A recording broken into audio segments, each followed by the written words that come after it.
So last Friday, the progressive website Mother Jones included me in an article about a, quote, new extremist media industry that is further to the right than Breitbart. In the piece, the author referred to me as, quote, far right, citing interviews I've done with Mike Cernovich, Milo Yiannopoulos, and Lauren Southern to back up his accusation. He cherry-picked these guests to fit his narrative, yet somehow missed the endless amount of liberals I've had on the show and some of the progressives I've hosted as well, including Margaret Cho, Hillary Rosen, Mark Duplass, John Fugelsang, and Michael Ian Black. The article also attacked Patreon, the crowdfunding platform which myself and my team's livelihood depends on, for being tolerant of people with, quote, far-right views such as mine, though of course nowhere did it include any of my purported far-right views. Earlier in the week, Forbes called the Rubin Report a conservative talk show, but immediately retracted the statement when I contacted them. Ironically, I've been saying for a while that defending my liberal beliefs is becoming a conservative position. Although I don't think being called a conservative is somehow a pejorative, it clearly isn't a proper descriptor for this show in which I've hosted people from across the political divide. For Mother Jones to accuse me of being an extremist further to the right of Breitbart is obviously an inflammatory and demonstrably dishonest statement. I've been around many people over the last few years who've been unfairly maligned, and I'm all too familiar with how this goes. Whether it's Sam Harris, Jordan Peterson, Colin Moriarty, Ayaan Hirsi Ali, or Bret Weinstein, each attack is virtually never based on what these people have said, but is instead crafted out of straw man arguments with the words racist and bigot tossed around like candy. Suddenly, the onus is on the people who aren't racists or bigots to disprove this accusation, usually slung by a misguided celebrity or a malicious newspaper or website. The move, then, is on the accused. Should they spend the time and energy defending themselves from accusations which aren't true, only to bring more attention to the accusations themselves? Or should they ignore them, hoping that the false claims will go away over time? I think there are solid arguments to be made for either tactic, and it truly depends on the situation at hand and the person involved. In this case involving me, I went on the attack. I decided this case was too egregious to ignore, and I contacted the article's author via Twitter, screenshotting pieces of his article and asking him to defend them. Of course, he couldn't defend his own words. That's the thing with truth, it's hard to work around. And eventually, he made slight changes to the article, like including a tweet of mine in which I defended myself from his claims, and he removed the word far in front of the word right before referencing me in the article. Putting aside the rest of the specifics of the article itself, I was happy to get a strong defense in public from many friends all over the political map. People like Joe Rogan, Colin Moriarty, Faisal Saeed Al-Muhtar, Bret Weinstein, Eric Weinstein, Michael Shermer, Peter Boghossian, and many others offered strong defenses of me, just as I've offered for others when I've seen them unfairly attacked. I even got a public defense from Donald Trump Jr. Putting my friends and public allies aside, though, it's incredibly inspiring and humbling to see literally tens of thousands of people offer their voice when they feel you've been unjustly attacked. And that's the key to this whole thing. It's not me or Sam or Jordan or Bret that they fear. What they really fear is that all of you will start saying what you think because there's strength in numbers. By Monday, I wanted to put this whole story behind me. My dog had a health emergency, which actually put this whole thing into perspective. But I admit I did get sucked back into the story very briefly. Over the course of another Twitter exchange, I got the writer of the piece, Josh Harkinson, to publicly admit that I am not further right than Breitbart, though of course he didn't change the title or have Mother Jones issue any sort of public correction. One other interesting piece to all this is that the writer, Josh Harkinson, is one of the 40 people that James Hodgkinson, the shooter of the Republican baseball team last week in Virginia, followed on Twitter. Now, I can't draw a direct link there, but we know that Hodgkinson was a far lefty who was obviously driven to political extremes. So when this very same writer does a hatchet job on me, calling me further right than Breitbart, which is clearly a code for racist, I can't sit back there and take it. This is exactly why I've been saying you can't punch Nazis. Call everyone you oppose a Nazi and a racist, and then eventually you will see violence as the next logical step. It's not a crazy exercise to think that this is partially what drove James Hodgkinson. In hindsight, his attack on me was the next obvious step in where this whole collectivist movement is going. I've talked for a long time about how if you can't debate ideas, you use lies and buzzwords. Having it turned on me shouldn't have been a surprise, especially from a leftist site like Mother Jones, yet somehow it did still surprise me. Make no mistake, there is a thinquisition going on here, and it can come for anyone at any time. If you ally yourself with people who value the movement, in this case a political movement, over you as an individual, then eventually it is inevitable that they will come for you. And if they don't come for you, you're probably the one coming for them. This thinquisition will come after anyone who bucks the trend and the stereotypes and dares think for themselves. It's why they accuse Ayaan Hirsi Ali of being anti-Muslim. It's why they slander Bill Maher as being a racist. It's why they call Larry Elder and Uncle Tom, and it's why apparently they can brand me a far-right extremist. Those who are a part of this thinquisition fear you thinking for yourself, that you won't bow to their collectivist demands more than anything else. The way to beat this witch hunt is to be yourself and fight for what you believe. You are the antidote that they fear most. I hope that next time you see me fighting back and getting some cover from my allies, it'll inspire you to fight back, specifically with words, not violence, as well. Joining me on the show this week is one of my aforementioned allies and a friend, an author and professor, Peter Boghossian, who's going to help me dissect some of the madness of 2017 and much more.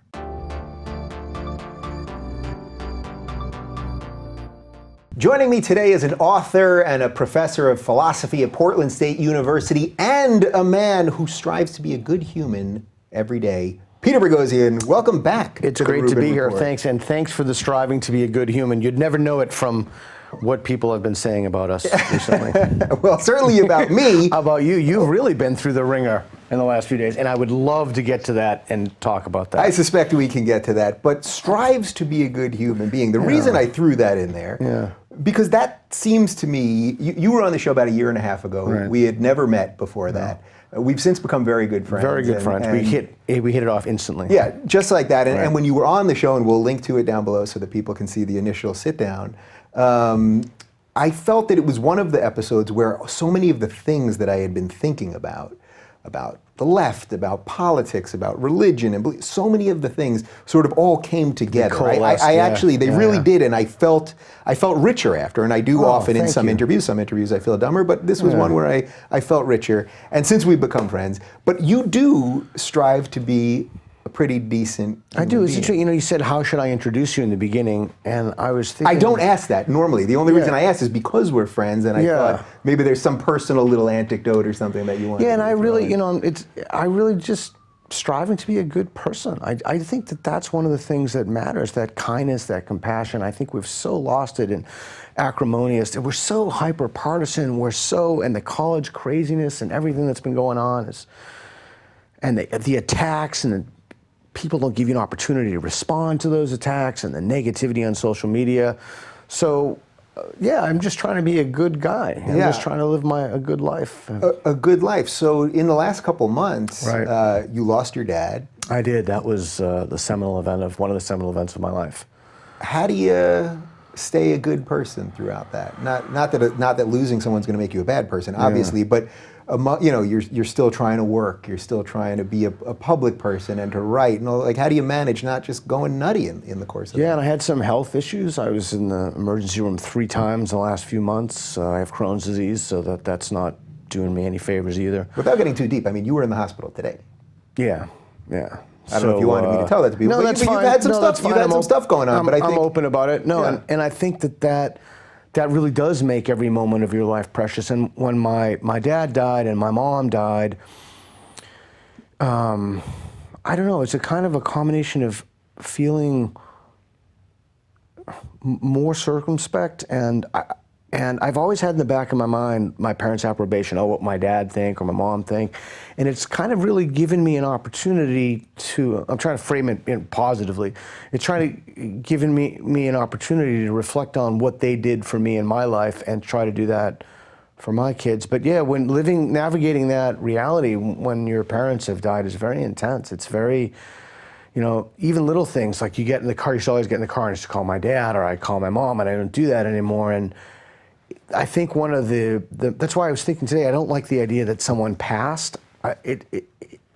They're dead, they've died. There's a permanence to that and that language. And I am always thinking to myself, like, oh, my mom would like that, my dad would like that. And real quick, when my mom died, it wasn't really until her funeral that I understood that she died, like really grokked it. Because someone fell asleep in her funeral. And I thought, God, my mom would think that's hilarious. She would love that. Yeah. And then I realized, like, I could never tell her that. I could never tell her anything again. And those pillars in your life that you can't go to in times of joy, in times of stress. You know, I was in the hospital for another time for my Crohn's disease. My dad stayed up with me all night. He was there.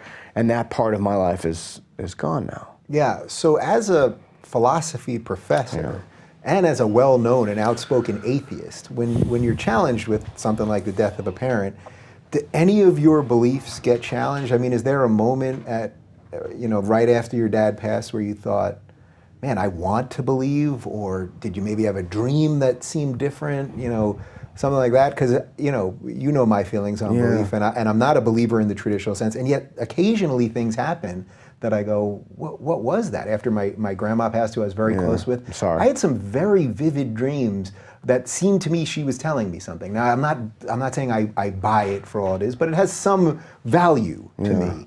Did you have any of that, or do you have any of that? No, I was just incredibly bereaved, and I was, it was just a shattering of a type of reality for me.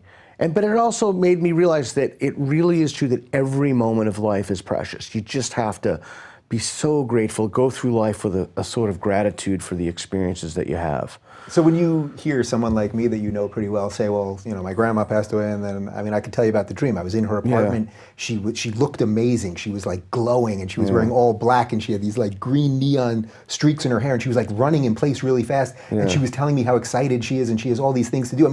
It was vivid and powerful and whatever. And so when you hear me say something like that, as a non-believer, what do you think of that? I think it's totally normal and totally natural. I think different people grieve in different ways, and I think it was when my grandfather died, I had a similar experience. I had a hyper vivid dream about him. I think these moments in life, death, they give you a kind of clarity sometimes, but they also for my dad, when he had died, and I was holding my dad's hand at his death and my mom's hand at her death, so I was incredibly fortunate. They saw me into the world, and I saw them out of the world. I was just irreconcilable. I was a complete mess. I was sobbing, and the woman who comes in, the social worker, what have you, said, normally we have grief counselors here, and normally I would suggest to say, but in your case, I really think you have to go see the grief counselor. Like I'm sending, like you superseded I'm sending her the grief counselor in. Right. And I think part of that was so hard for me is precisely because they don't have those metaphysical beliefs. Like that's the finality. Like that's it.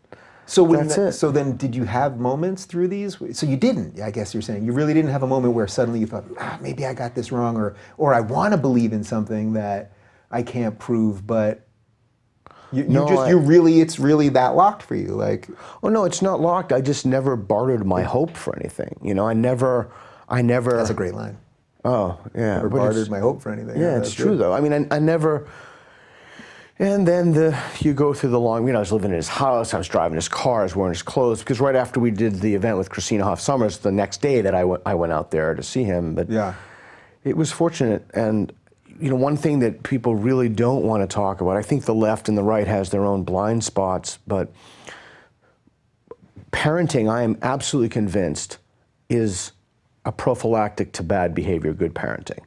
And if you look at the data, kids are more likely to commit violent crimes if they're in a certain age group.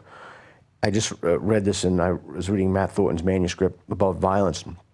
And if they're males, and if there's no adult male present in the home. And just as the left doesn't want to acknowledge that and talk about that, so too does the right have particular blinders about structural inequality and such. But I think parenting and good parenting and being thoughtful and what that means. When I was driving down here, the Uber driver told me that, I'm not going to mention what country she was from. I was like, get 50,000 emails. Oh, you hate these people. And no. Can you pick give me the same hemisphere? How Southeast Asia. Okay, fair enough. Was telling me that they come from a traditional family, and I asked, well, why don't your kids go to see your ex? And she said, well, he used to spank them.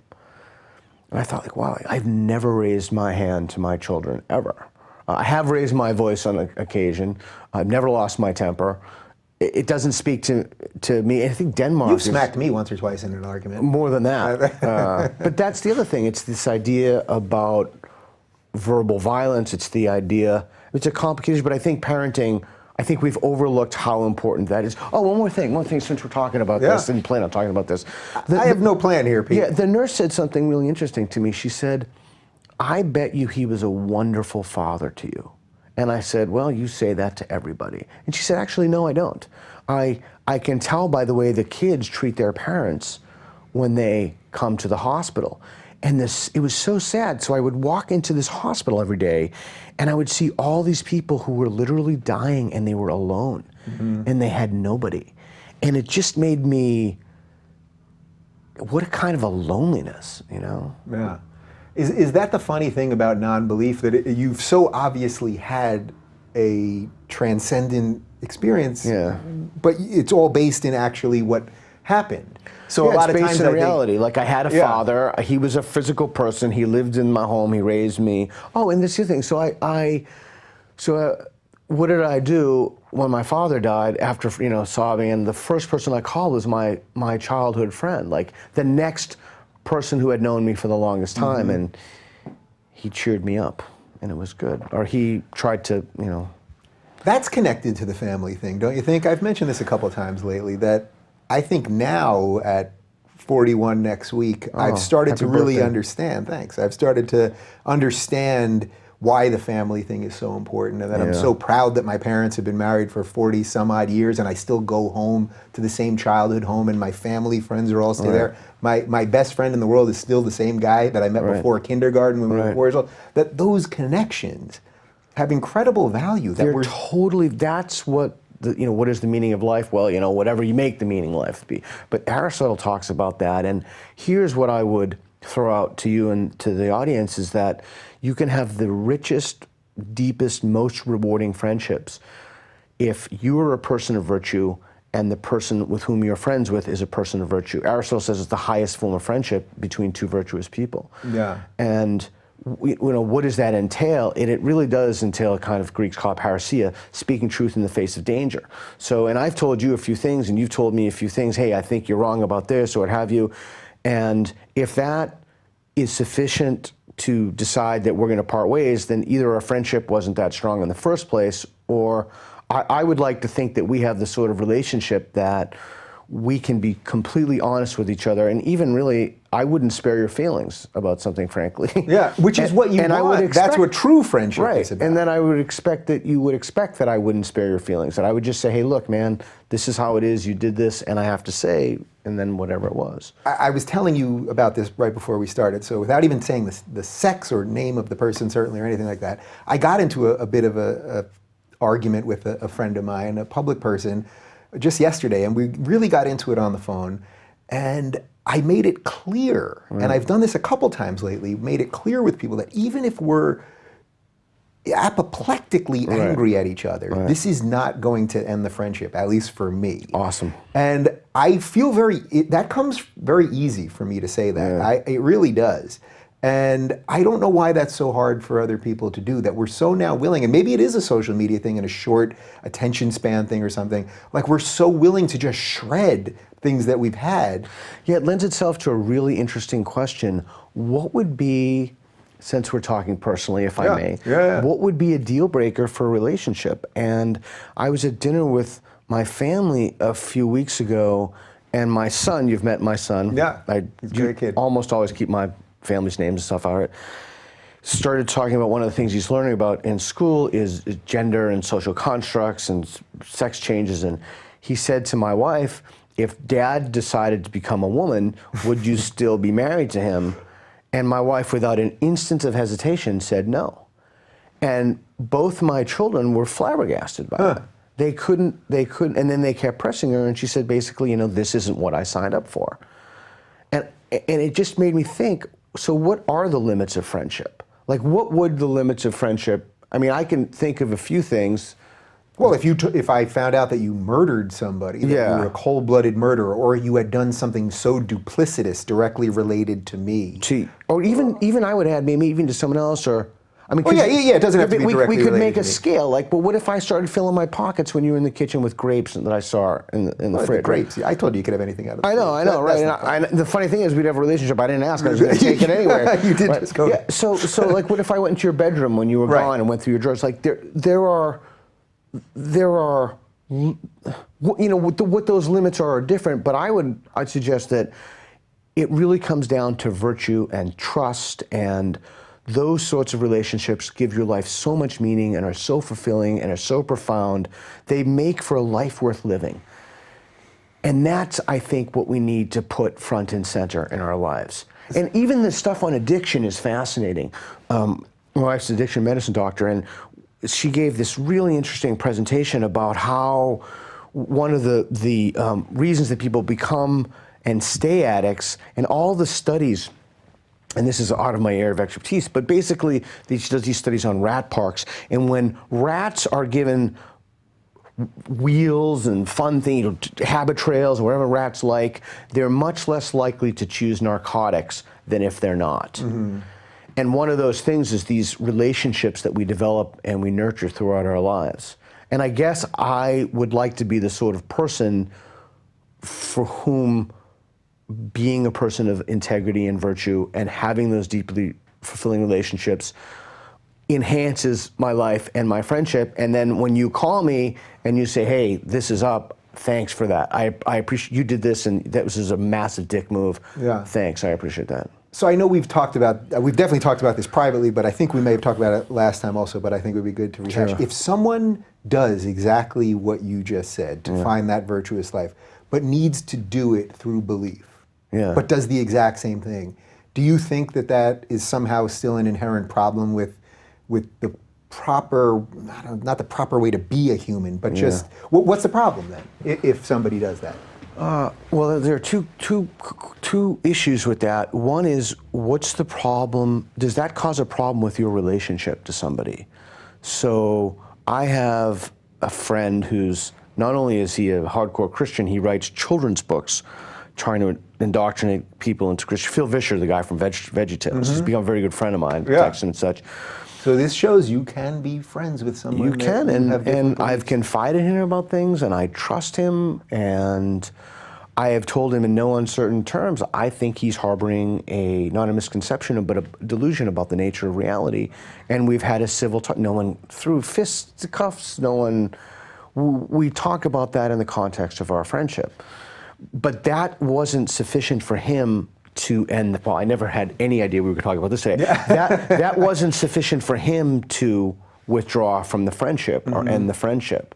And that's a core belief. That's an antithetical belief to what I've devoted my professional life is to helping people think clearly and critically and overthrow dogma and ideology and morally motivated reasoning. But I think the problem with that is it depends on what you want to have, what your relationship to truth wants to, what you think it should be.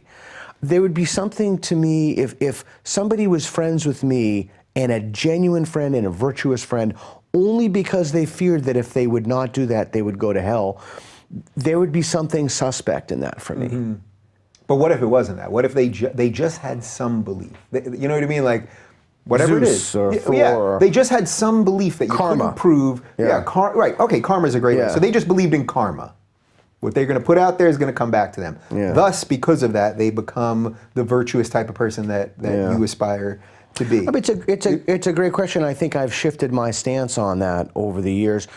I guess I'm having trouble with the question because I don't really think someone can truly be virtuous if they harbor beliefs based on a faulty epistemology. Right. So we could sort of get lost in the definition of virtue then. Right, but let's just say that's the case. The world would be better off and human flourishing would be contributed to if more people had this false belief of view than if we resorted to this Hobbesian state. Yeah, I guess the problem would be if they alone believe that and didn't try to institutionalize that. I think it would be less of a problem than I would have said even 2 or 3 years ago. Yeah, and I think perhaps, and I'll watch the video again myself, Yeah. I think you might have answered that a little bit differently this time, which shows a flexible mind. Do you ever fear that as a public person? You say things, you tweet things, you do interviews, you go on podcasts, all those things, that people are going to be like, you see, 2 years ago he said something else. And it's like, they just want to get you. So that should, well, we really need to unpack that. Yeah, so that should be a virtue. It should be a virtue that you change your mind. I will admit, it's hard for me to admit, but it's true. It's so difficult when you're constantly under attack and constantly under siege to say, it's far more difficult not only to say I made a mistake, but like, look, I really thought about this, and then you get, that's why I've stopped reading my Twitter mentions or Facebook, and none of it, I don't read any of it anymore, because it's just so filled with hate and rage. And even if you look at the terms we use, the moral valence of terms have, like flip-flopping. Flip-flopping is a negative thing, like you change your mind, but you should change your mind. Yeah. What if you're commander-in-chief and the situation on the ground changes, you didn't have access to that? Oh, he flip-flopped about troops in Iraq or about Guantanamo. Well, we live in a dynamic world where things are in flux and they change. But I have definitely found that being that sort of person who's not willing to change my mind, but the open admission of that on Twitter or Facebook has become more difficult as people ramp up their personal slanders and attacks. Yeah, so I'm very aware of that. And I'm dying to talk to you about this. Yeah. Dying to talk to you about what's been going on with you. I've had some strange things going on. We'll get there in just 1 second. Okay. You also had another sort of attack on you. It was sort of similar to what I had on me. But I think you're really onto something there, that I don't think it's, if someone, sometimes people will say, well, you said this 3 years ago, or you used to believe this. They'll look at some of my tweets when I was a far left progressive. Yeah. And they'll go, you used to make fun of white people for this. And I go, yeah, you're not proving me what are you trying to prove? You're proving that, yes, I evolved out of you something. You change your mind and you say, wow, this guy had taken information, and as a result, that's what rational people do. That's what you're supposed to do. But you're also right about the other point, which is that when you're under attack from people, when you feel like everything you're going to say is going to be attacked, then you stop having those nice moments of mea culpas and contrition. And you know what else you stop doing, which is interesting? You stop asking questions. And you might ask the questions yourself, but you don't want to articulate those questions, or you don't want to articulate those rebuttals, because you really don't want to receive 500 emails and shift through all of them telling you you're a shithead and you should go die and kill yourself, and people writing your name in the walls as a Nazi. So you stop doing that. I mean, like, to give you an example, this film I was in with Michael Shermer, Reasons to Believe, and I made a comment about pussy hats, these people having pussy hats, and I basically said, look, like, this is not the image you want to portray. And I got an unbelievable amount of just crazy talk about that. But one of the things I thought was, I almost said, I came so close to saying, do you think Martin Luther King would have been more respected or less respected if he had a pussy hat on? I mean, it would have been the perfect thing to say, but I didn't say it because I didn't want hundreds of emails and tweets about me being a racist. Yeah. So I think we're in a precarious situation right now, and I think Sam is getting this in crazy amounts, asking questions, opening conversations. We need to have those conversations. We need to ask those questions. Yes. You're talking about Sam Harris. Sam Harris, yeah. You had Charles Murray, even Gary Taubes, the guy who, the anti-sugar guy. So what do you do then? If you were in my position or in Sam's position, when I see some articles written about it and say, well, Rubin talked to this guy or this guy or this gal, and they think this, and Rubin didn't ask them this, and all this stuff. And Sam gets this too, by the way. I mean, Vox did a really hatchet job misrepresenting what him and Charles Murray talked about. Salon hit pieces. And Slate just wrote something about you. We're going to talk about the conceptual penis shortly and what happened with Salon. But all of those things, they add up to us not having any more conversation. Because at some point it's just like, all right, well then I'll just talk to people. I'll just talk to it's not that I'll talk to people I agree with. I'll just talk to people who say nothing. That's right. Because then I've completely insulated myself, and no one will really. So this is I think what we need to do. I think we need to figure out everybody. James Lindsay actually gave me this idea, and I think he's absolutely right. A co-author of the Conceptual Penis, the social construct. We need to figure out whose voice matters. Certain people matter, and in general, this hate and vitriol comes from the least accomplished people who, there's a really nice Nietzschean frame to talk about this. There's kind of, oversimplified, but they're slaves. Their situation reality is they're slaves, and they discharge these primal urges on people. It's like the Australians have this term tall poppy syndrome. When something grows high, you just cut it down. So as Rubin grows and subscribers and the Twitter, just cut Rubin down, fuck him. It's cut him, that Nazi, white supremacist, homophobe. Gay, married Jew, Nazi, homophobe. Right. It's so much. I know. It's so much, Pete. It's overwhelming, but we have to figure out whose voices matter, and then we need to have those friendships of virtue. So when people come to us and say something, we can really listen. But the way to not do it is to look at, as you've said repeatedly, to look at an egg on Twitter. Yeah. It's probably a 12-year-old in their basement. We just can't take those voices seriously. All right, so sort of couched around everything we're talking about so far is sort of good and evil. The tactics that some people use to be involved in a conversation, the motives that we have, whether it be because you're a believer or a non-believer or anything else. I've come to a place where I think right now in 2017, we're in a strange spot where the institutions that used to help us keep some of this stuff in the lanes, what is acceptable, what's not acceptable, what's right and wrong, what's real and not real, whether it's true or not, that these institutions are crumbling, and by that I mean that media is crumbling. Our political institutions seem to be crumbling. Our academic institutions, so that's the one I really want to get into with you. All of these things are starting to crumble. It's partly because information has changed so much. I would argue that even worse than crumble, but... What, you would say they're decimated already? No. I would argue that the academy, certain sections of the academy, the sciences, I think, are doing very, very well. The humanities are in shambles. Certain departments, anything tainted by postmodernism, particularly gender studies, the conceptual penis. Okay, so let's pause for a second. So let's just go to the conceptual penis as a social construct. As a social construct. Right. You wrote a hoax paper with James Lindsay. Right. And you got this published. That we thought was extremely funny. I mean, I read it. It's jaw-droppingly ridiculous. Yeah, and it argued for climate change being responsible for the conceptual penis. Yeah, and I thought it was really funny. It was a satire. Sort of the main takeaway of it is that the penis is not really a real thing. It's just this sort of amorphous idea. Yeah, and we threw in a lot of moral jargon. We appealed to their moral sensibilities. Okay, so why, Pete? You're an academic. Why would you write a hoax paper? Why would you mock the very institutions of which you are a member of? Because I think that there are departments in the universities that are making a mockery of our institutions. So when you said crumbling, I don't think that's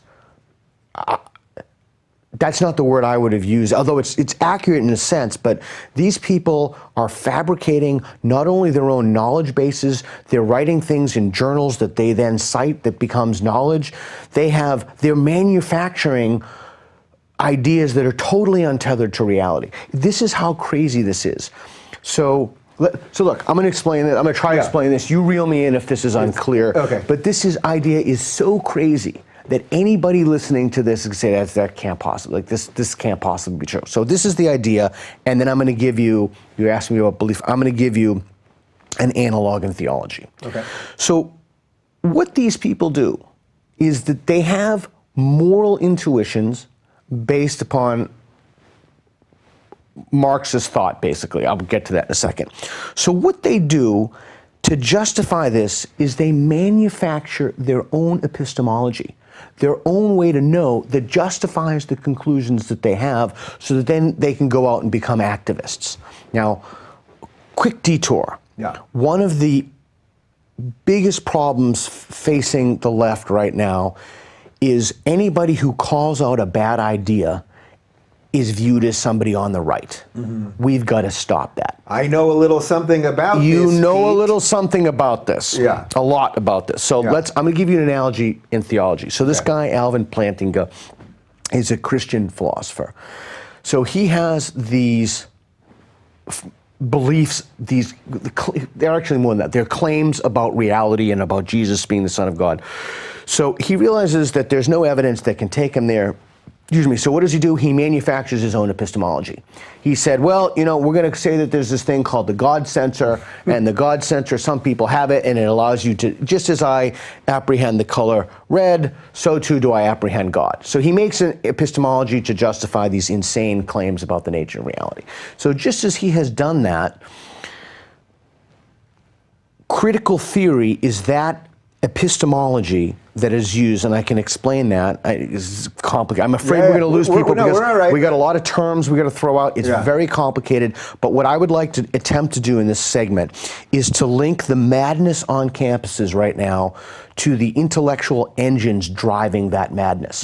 And make no mistake about it, these departments tainted by postmodernism are absolutely filled with zealots and morally motivated ideologues. Okay, so I'll do a little catch up so that in case anyone's missing any of this. So first, let's talk about what is postmodernism. I know most of my audience knows that, but let's just do a couple definitions quick. So so let's do the definition. So the Frankfurt School has this idea of, let's even go back for it. Let's go back to Karl Marx. Karl Marx was a philosopher. Oh, here's a bonus question. Why did Hitler hate Karl Marx?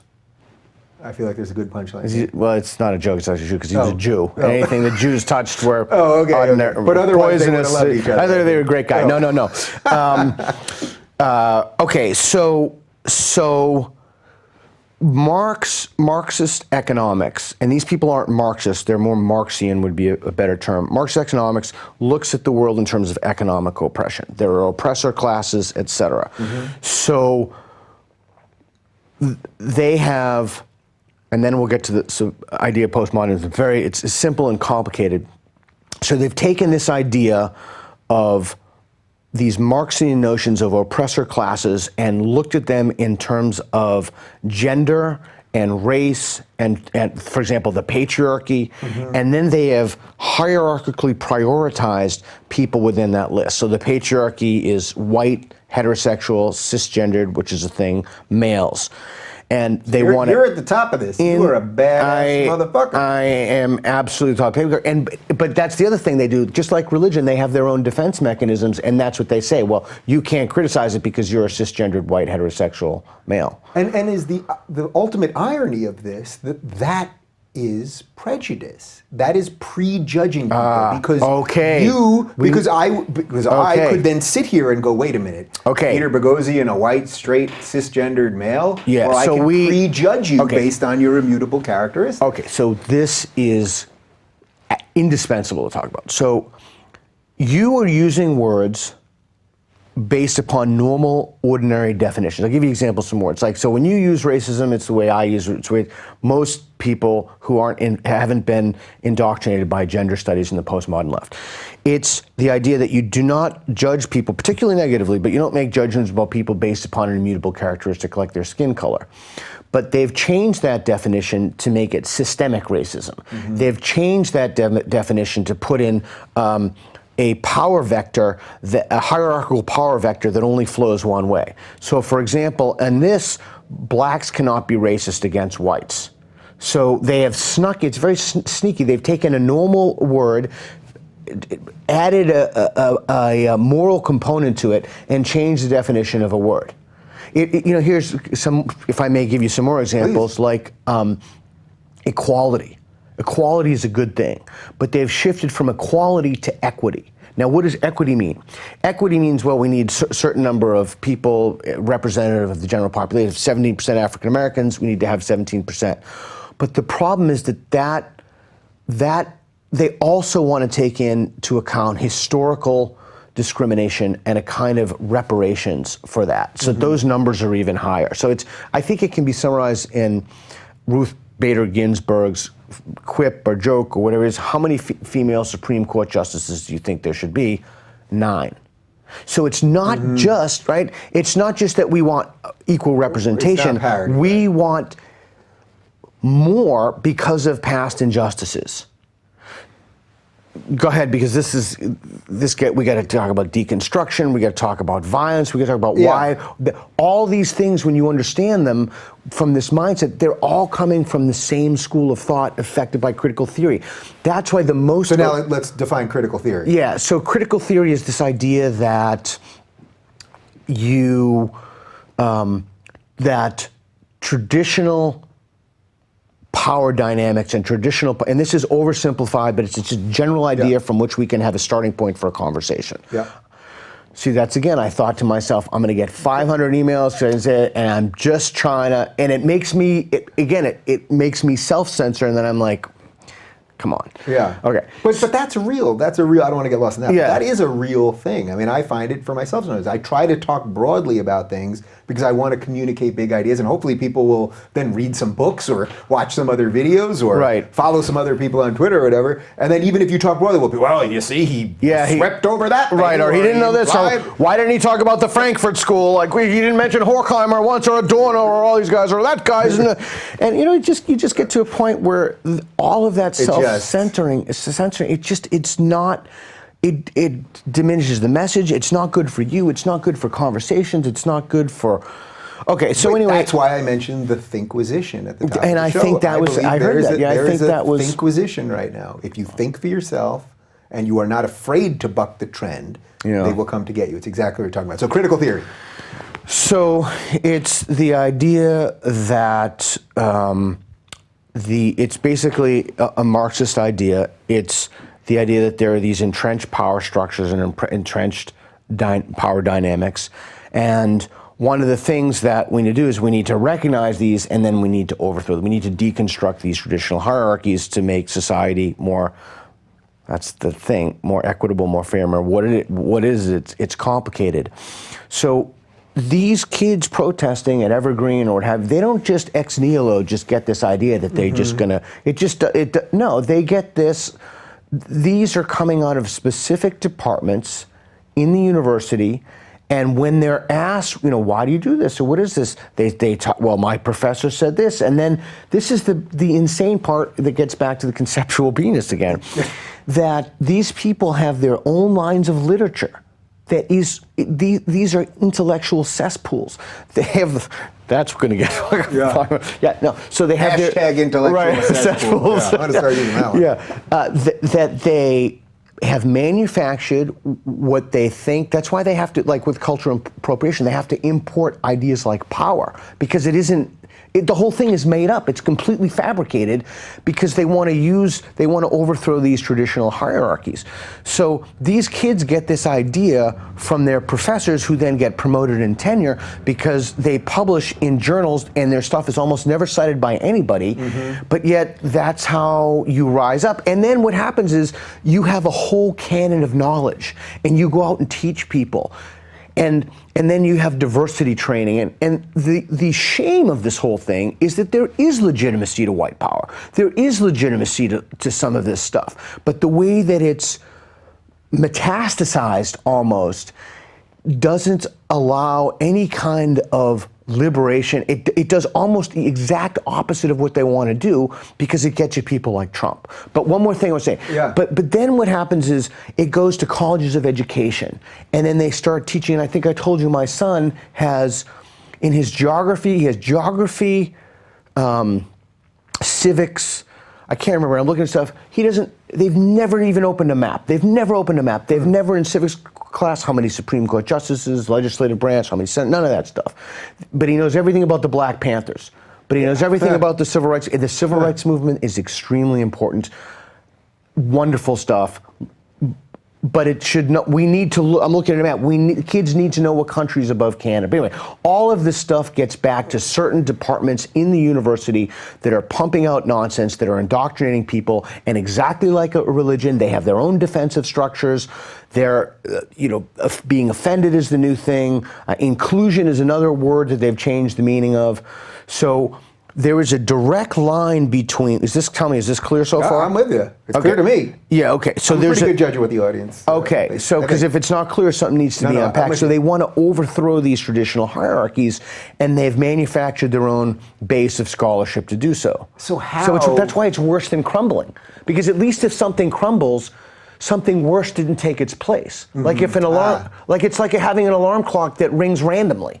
So it's worse than just having an alarm clock that doesn't work. Yeah. It's they're pumping out fabricated nonsense that's totally untethered to reality. And the moment you call these people out on it, they don't believe in dialogue in any way. Yeah. They'll slander you. They'll write your name on the bathroom wall. They'll scream at you. So the only thing to do is you got to hoax them. You got to have a non-traditional way to deal with people who are so fundamentally irrational that they're not willing to have a conversation. And that led you to writing this hoax and turning this thing on its head.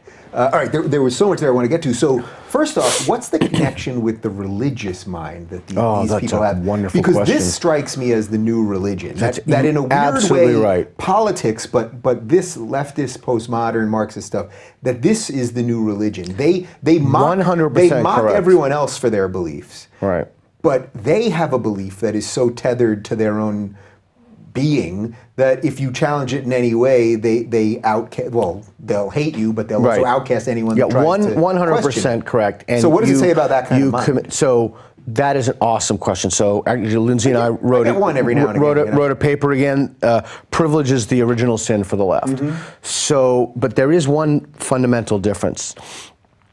You're having Shermer and Prager come into the studio and debate, and it's going to be civilized. No one's going to punch each other. They have actually very fundamental moral disagreements. Yeah, huge. I mean, they're one of them, Prager, believes that you cannot have morality without God, and Shermer believes the complete opposite. So this is powerful stuff that they've agreed. And they're going to have a dialogue about that. And I'm not going to score it. I don't know if it's a debate. I'm not a fan of debate. I think having a conversation is much better. But so you have the same mechanisms in this new secular religion. You have privilege, which is a type of original sin. You have blasphemy laws, which are political correctness. Wait, let's just really clear that for people. So when you say that privilege is the original sin, that's like saying Jesus died for your sins, basically. Like, if you were born white, and especially cisgendered, heterosexual, all that shit that you are, that you are there's nothing you can do to overcome that sin. And this is the part that's... Except bow This is the part that's the mind blow, and this is the part that makes me unbelievably sympathetic to Christians in particular, as opposed to other religions, that's really changed my mind significantly. Christians have a redemption narrative. These people have no redemption narrative. If you're privileged, that's it, you're fucked. Like, there's no redemption for you. You can bow down forever. So there's something about being able to be redeemed that these people don't have. And that's why you see these vitriolic attacks. They're merciless on other people on the left, eating other people on the left. The Obros, the snake that eats itself. Yeah. So, okay. There's a lot there. So it is a new secular religion, and maybe we have modules in our brain, I don't know, and maybe it's covariant with culture. There are things in the culture and act in our brain, and we have the same thing. And Jonathan Haidt has talked about this. We have purity versus sanctity. Maybe we have, ways of interpreting reality, but make no mistake, this is a secular religion. And when you call out the empress for having no clothes, that is that you have committed. You are in trouble. Right, which I think has a bit to do of the recent hatchet jobs that have been done on me and you. So Slate basically wrote a piece about you after this whole thing. Right. And it really was kind of strawmanning what you did, but the attacks were also kind of personal. And there's always, isn't it interesting, when Salon goes after me, or you, or Slate goes after me, or you, or Sam, Harris, whoever they go after, there's a kind of animus, there's a kind of personal attack that is not just an engagement of the idea, hey, look, you did this is why it's not right. Right. It's not, oh yeah, maybe it was funny, but... Yeah, you're wrong about this, and here's why, It's a deeply personal attack on someone. So I called them on the phone. I think I emailed them at least once, twice, a few times, and I said, look, you guys wrote this about me. I would like an opportunity to respond to this. Nothing. Then I went on Twitter and I said, hey, can I please have an opportunity to respond? I won't Slate, I don't know what the exact wording was, but I'd like an opportunity. Nothing. I would like an opportunity. I don't know, maybe that's a new thing in journalism. Like you just write hit pieces on someone and then you don't give an opportunity to say, hey. I think it is. I think what's starting to happen is that because mainstream journalism is crumbling, and I still use that adjective there, and nobody cares about CNN anymore, and even the New York Times, I think, has gone in a really terrible direction because they love a lot of the ideas that you're talking about. But since the institutions are crumbling, well, now everybody just picks their website that they go to. That's right. Those websites are funded by all sorts of different things, and if you've got an editor who has bought into your postmodern bullshit in this case, well, you know you could say whatever the hell you want about Pete or Dave or whoever else, and you're going to get backing. So for this whole craziness that happened with me and Mother Jones last week, and truth has been removed from that, right? Right. Truth has been removed from that. And for this editor, so the title of the thing was about the new extremists further to the right. And we have to talk about that. So you'd have to be out of your mind or just a liar of the highest order to think that of me. You can criticize me for all you want. I address criticism on here if people think I don't ask the right questions or I had the wrong guests. And it's not just that he's a terrible journalist. He has a religious mindset. Like this is a religion to these people. So that's the interesting thing. So then I went on the full on. I mean, I was like, you know what? You picked the wrong person to fuck with today. Right. And I went on the absolute attack. I was defended publicly by you and Rogan and a whole slew of other people to the tens of thousands of retweets and things of that. And then, I guess 2 days ago, he was writing about how, no, he doesn't believe I'm an extremist. But he doesn't, there's no public correction. They do slight things at the end of the article that no one's going to ever see. Wikipedia is going to still run with the real thing. Exactly. But he knows, I tagged the editor, this woman, Clara Jeffrey, in all of the tweets. She never responds. She's never gotten this much Twitter traction. But they don't feel a need to because they know that their monster is just going to keep moving forward. And that's what I'm trying to figure out the antidote to. So just to be clear, so what did he say about your show? What did he say? The title, and you can look at it, maybe it's still his pinned tweet right now, though I suspect he's either deleted it or removed it altogether, was something about the rise of the new extremism or the new extremists that are further to the right than Breitbart. Then he includes me in that where he refers to me as far right. He then eventually changed that to just right. Right. Which the right-left thing doesn't even make any sense anymore. I can put all that aside. As I mentioned, that the top Forbes called this a conservative show last week. I've said to you, I think you were the first one I ever said it to, that defending my liberal principles is becoming a conservative position. So all of these labels are starting to make no sense. And that's just partly what's happened here. And that's the thing. So a couple of things here. If you had an itemized checklist, if you could just write your beliefs down and you could check, you and I would both overwhelmingly fall into the liberal camp, not the left camp. Right. So, and that's why I've been saying liberal is not left. That is, and that's a mistake people make. But just to be clear for you, so without naming the person who wrote the article. The guy who wrote the article about me? Yeah. Josh Harkinson. Okay. Yeah. Is Josh invited on your show? Yeah, I invited him immediately. I said, I'll let you is he still invited on your show? And he wrote something starting like, well, first I said, come on my show, I'll give you the first 10 minutes without talking. He didn't respond to that. Then today, finally, days later, I responded again saying, the day we're taping this is off of when we're airing it. But today I wrote, will you come on the show, you hack? So then I was being a little more heavy-handed. And then you wrote, well, I won't come on because you called me a name. Right. I mean, you probably wouldn't come on. So the hack thing was just an excuse. Yeah. But you, just to be completely clear. I invited him. I was going to sit here for 10 minutes. You said you come on, you can sit here in 10 minutes. I will sit here and I will listen to anything you have to say. And I invited the editor too, by the way. She's welcome to come on and all that. But in an odd way, maybe that, and someone pointed this out to me on Twitter, one of the strange, odd, sane voices, said, Dave, that would be the worst thing you could do because what you're doing is you're encouraging people. More people to do things You're like encouraging people to say crazy things about you. You then get in a huff puff and you got to defend yourself. And now what's the next thing? Now you got to sit and take it on your own show, which is so completely against the ideas that you care about. Like, I don't want my life to be that. You know what I mean? And that's... I don't want my life to be that either. Yeah. So it's an odd position. It is. And yet you don't want to just ignore it. It's against human nature to be attacked and to just sit there and take That's why we talked before about you have to figure out whose voices matter. Yeah. And I mean, I don't know anything about this guy.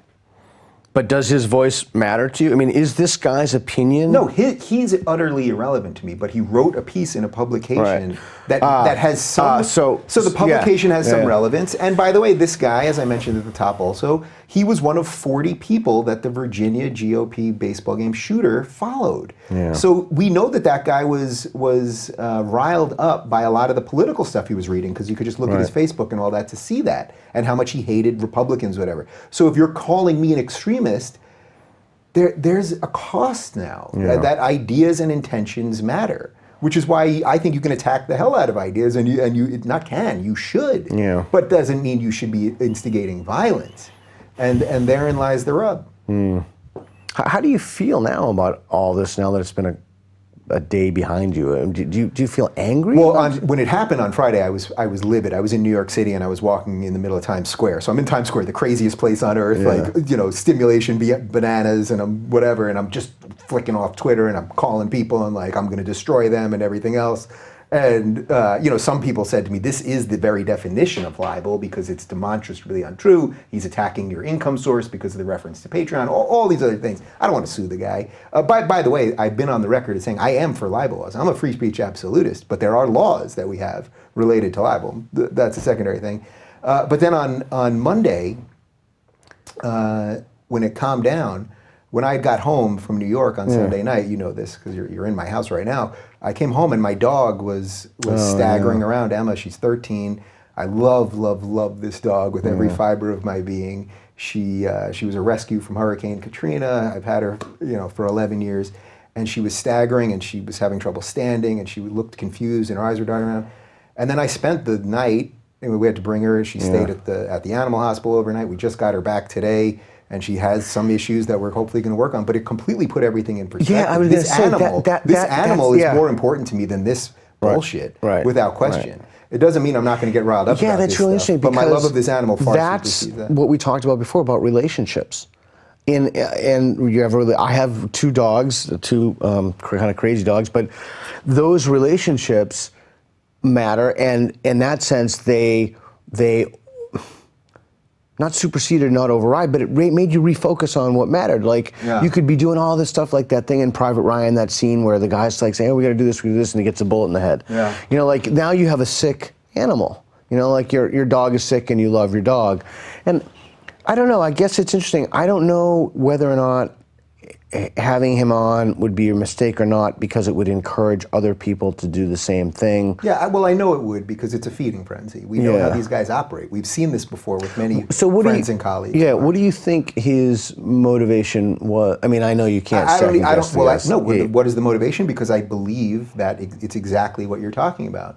That it's this religious, what was the word you used? There was this religious, quasi-religious, or morally motivated. Secular religion. Secular religion, right? It's this secular religion that they so believe. So I veered off the path for these guys. It doesn't matter that I'm gay married. It doesn't matter that I'm pro-pot. It doesn't matter that I'm pro-choice. It doesn't matter that I'm for euthanasia. It doesn't matter the checklist all the way down. And one side is religious, and this is why I talk about the left more, because on the right, even though they know I'm all of those things, I still get invited places. Yeah. I get put on PragerU videos. I get invited to college kids that want to talk to me. They put aside all the different. I was at a libertarian Students for Liberty thing. I said I'm for single-payer healthcare. Libertarians don't like that. They booed me, but then laughed. We laughed about it.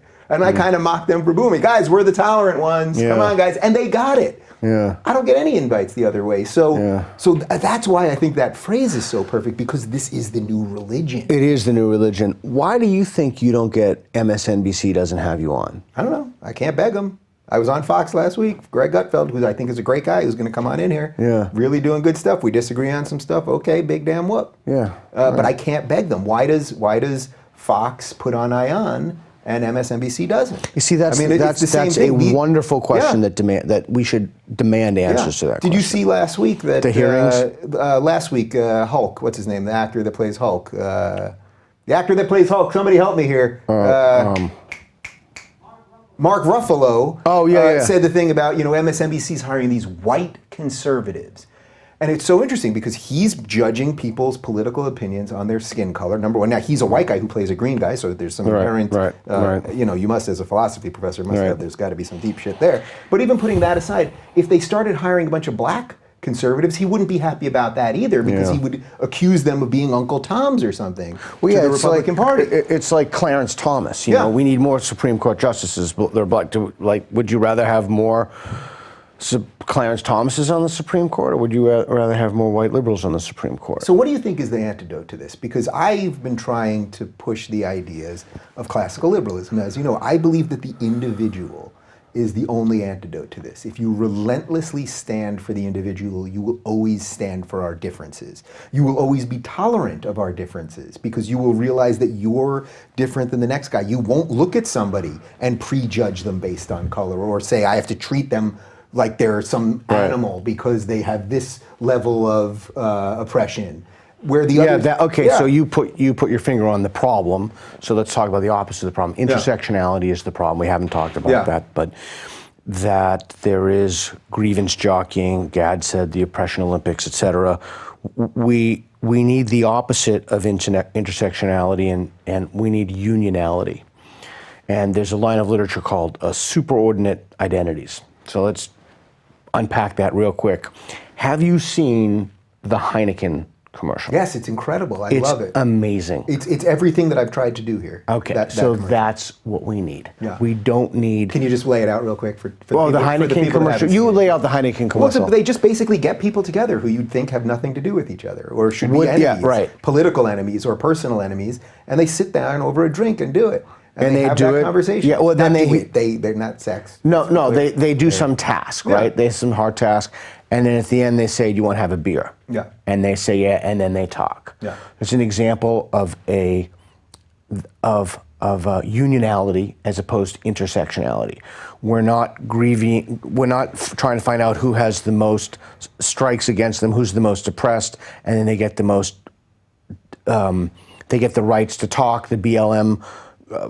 Can talk through the Pride March or what have you. Yeah. What we need to do is, or the shooting in Virginia right now, we need to appeal to larger identities, and we need to coalition build.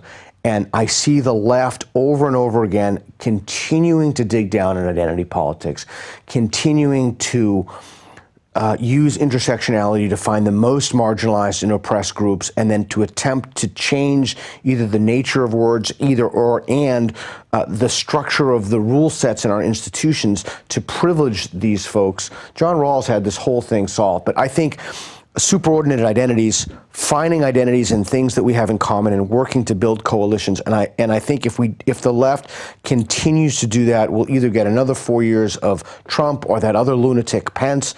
We need to build identities. It's so funny that you describe it that way, because you're talking about postmodernism, you're talking about cultural Marxism, all this stuff, and yet so people will go, well, Pete must be a right. He must be on the right. He must be some sort of evil conservative or whatever. Right. And yet you're not. No, the more I think... And by the way, I don't want to use conservative, as I said at the top, I don't want to use it as a pejorative. Yeah, I mean, so that's the thing. I don't feel at home. I no longer, and maybe it's because I'm oddly situated. That's another word they love. I'm oddly situated in the academy in Portland, which is very left of center anyway. Even though the overwhelming majority of my beliefs, I would self-identify as a classical liberal, I no longer feel at home. Yeah. With anything to do with things that are even broadly the left. And you and other people have called for the new center. I think that might be what we need. I certainly don't feel at home in the right, and again, in terms of that checklist of beliefs they have. Mm-hmm. So I feel that it's interesting, because I kind of feel like when I lived in Albuquerque, I feel that I'm I feel that I don't have a home, and I don't feel comfortable anywhere. But one of the consequences of not feeling comfortable is when you meet people who share those beliefs, you have a kind of ideological kinship. Mm-hmm. You have a kind of, wow, we're really on the outs here, right? We're really trying to figure this out. Yeah. We're really trying to we're trying to live a good life. We're trying to be decent people. We're trying to make decisions on the basis of evidence, and we change our minds, but we're not at home on the right. We're not at home on the left. We're being excoriated on the left for calling out. Never make calling out somebody's bullshit a right-wing thing. The moment you've done that, you've become a farce, a caricature of yourself. It's a farce. You know, it's so interesting. You've hit on so many things, because I love what we're doing here, because we're talking about these broad issues, but then also how they're directly related to us as people, and that's what I think really matters. And even, just a week ago or so, I think it was in Philadelphia, they unveiled their new gay pride rainbow flag, but now it has a black and brown color bar, 2 new color bars to represent people of color. And this is the height of absurdity. The rainbow flag represented all gay people. White gay people, Asian gay people, Muslim gay people, Jewish gay people, et cetera, et cetera. There was no racial connotation to it. And the gay community, at least from what I can tell, is pretty good on most race issues. You see more couples, I think, that are racially different or diverse or all that stuff. But now, because they had to bow to whatever I don't know if it was directly related to Black Lives Matter or whatever, but because they had to bow to them, they've literally ruined the rainbow. The rainbow is, we know what the rainbow is. Now they're telling us the rainbow is inherently part of the patriarchy or racist or any of that stuff. And it's like, I didn't end but here's the personal part. Right. So I thought all this, obviously. I don't think I'm blowing anyone's mind when I say this. They understand what I think. But I didn't even want to tweet about it, because I didn't even feel like getting involved on this one. It's like, I got to pick my battles. And if I was going to say, well, someone's going to say you're racist. You don't want a black bar and a brown bar on it. But my point would be, there was no racial connotation. You're now making it racist. And guess what? Somebody, years from now, is going to have some other thing that they want to put on there, and they're going to have to make sure they're more oppressed than you. And this is the endless snake eating itself. Something, man. Just within that, I'm just thinking about Emma being sick. I think that's one of the things that people don't see when they attack you. I think that's one of the things that people don't, like, you're just a guy living your life, you've got a dog, you've got a husband, you're trying to make it through the day like everybody else. And I think people need to take a step back and realize that we're actually people. Like, Dave Rubin is a guy, and he's a good guy, and he likes Heineken, or, you know what I'm saying? And I'm a flawed guy. We're flawed people, and if you have a problem with somebody, it's much better, and it's not necessarily the tone of the criticism. And I feel weird saying, well, don't attack Dave Rubin. Look, but I don't think you're not saying don't attack me. People are going to do whatever they want to do anyway. But I think that you would get more mileage and more attention if those criticisms were devoid of personal attacks. And you said, Rubin said this is why I think it's wrong, and you lay it out. Well, that's what I said before. When people have attacked me and said, well, Dave, you didn't ask this question, or you asked the question the wrong way, or my policy on interviewing is I like to give rope to let people hang themselves. Look, I just asked you a lot of really broad questions. If you didn't know what you were talking about, you would have hung yourself. In this instance, I don't think you did. But I've had guests that I think do. But those are criticisms I'm more than happy to address. And I hope that 5 years from now, I'm so much of a better interviewer that I look back on this and think this is shit. I want to be better. I want to be better. But if you're going to jumping off point is this guy's a right-wing extremist, well, then we're not going to really do this. But I think what we've done here for the hour is pretty good. We're going to wrap this thing, because we're going to dinner with some friends. Because we didn't make up this friendship thing. No, it's legitimate. No, it wasn't an artifact of... Say again? You want to get drunk or what? Probably, probably. I'm only supposed, because I'm on a low sugar diet, which is interesting. So I'm only supposed to drink Pinot Grigio now. So I've been drinking a ton of that. So I think that's our... I like the red, but I think that's our thing. That. All right, it was a pleasure as always, and we have to do these more than once a year, because I think it's a good catch up, and it's a good. I have no problem you grading whether I've moved forward or regressed or whatever. I think it would be a fun thing to do. Yeah, and who knows where our ideas are going to go? Who knows how our beliefs will change when we're confronted by new evidence? But here's what we do know. If either one of us thinks that we've gone off the rails or that we've made a mistake, we're going to call it out to the other one, and we're going to do so in the context of a friendship. Well said. For more on Peter Boghossian or Boghossian, he doesn't mind which way you say it, follow him on the Twitter, although he may not check his mentions that much, at Peter Boghossian.